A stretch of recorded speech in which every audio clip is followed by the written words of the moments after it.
Olá, akẹ́kọ̀ọ́ Yorùbá, alunos Yorùbá. Hoje eu trouxe para nós as 7 vogais orais. Lembra-se que temos 7 vogais orais e 5 vogais nasais.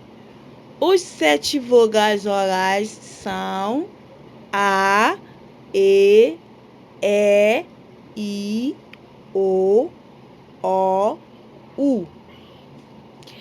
Agora vamos aprender, né? Usar os vogais orais nas palavras. Vamos aprender. Primeiro, aba, aba, roça, aba.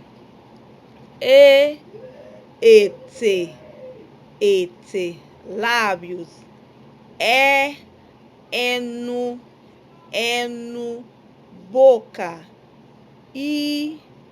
Inó pode ser a luz de casa, né? Inó pode ser fogo também e pode ser piolhos. Aí chama, se fosse inó de casa, é a luz de casa, né? O inoidano, que é fogo, e inori, piolho, tá?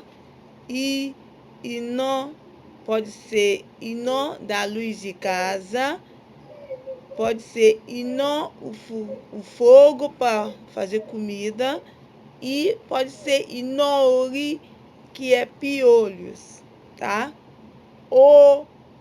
Oju, olho.